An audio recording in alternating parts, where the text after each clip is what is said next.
Hello and welcome back to Forest School DoD with me, the Forest School Dad Outdoors. I thought I'd take a little bit of time today to make a video to show you one of the activities that we use to help our learners, whoever they may be, young or old, develop their 5 manipulation skills. Now for you to do this with us, you will need 2 pieces of wool, ideally different colours, but the same length. I've gone for about that length. If you wanted to make a smaller project, you could use a much smaller piece. Or if you wanted to make a bigger piece, it's really endless. It's all up to you. But what you will need to use is a partner. So for my partner, here I have George from GB Adventure. Hello. Hello. So he's going to stand on his special mark over there. Lovely. Lovely job. Now what you need to do is you need to take your red string in your right hand. Well, mine's red, yours could be any colour. And our blue is in our left hand. And then we cross them and begin to twist them. What we must do is make sure we're going in the correct direction so it actually twists. Now you'll know you're doing it right is if we take it over to the camera, you start to see this happen in the middle. And then, it's quite simply, you just keep going.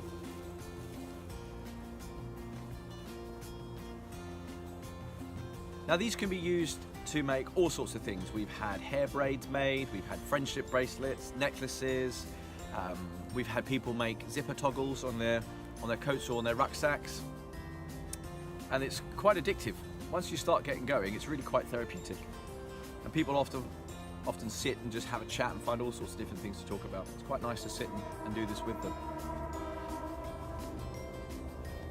Ideally, you want to have it fairly tight and keep going until you've got the whole thing twisted.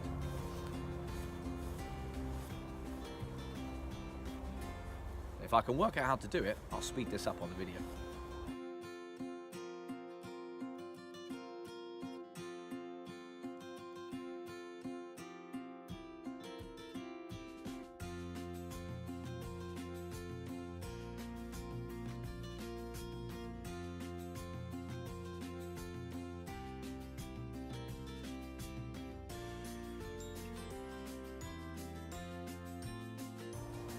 Such a cold day today, our hands are really numb. It's just warming them up.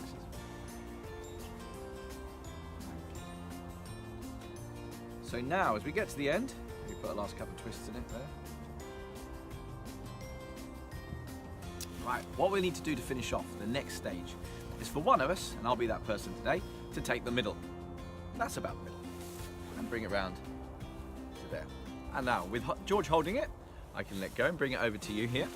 And what happens is, as I let go of this end, as long as we've got it under the right amount of tension, it should start to twist. Hooray! All I need to do now is, while George holds it there, is to encourage that twist. Now if we've got this super tight, it will do most of it on its own.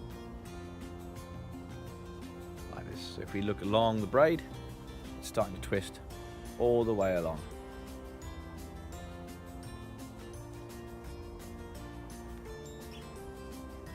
There we go. Now to finish this, what we do is take the end, thank you very much George, and we do a simple overhand knot.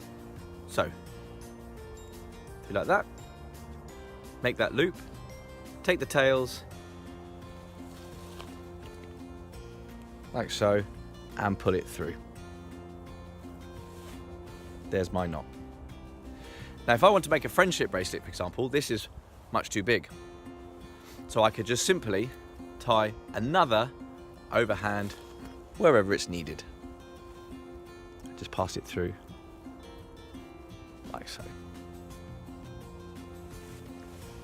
Now to turn this into a bracelet, all I need to do is to go back up to the top, find the loop, separate it, pass the knot through it, like so.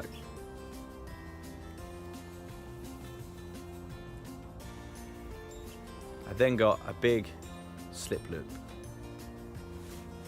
Place it in my hands, adjust it to the size I need,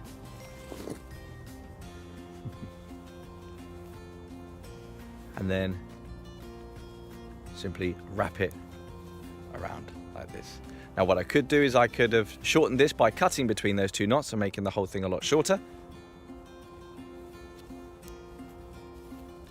But I'll just tuck it for today. And there we go.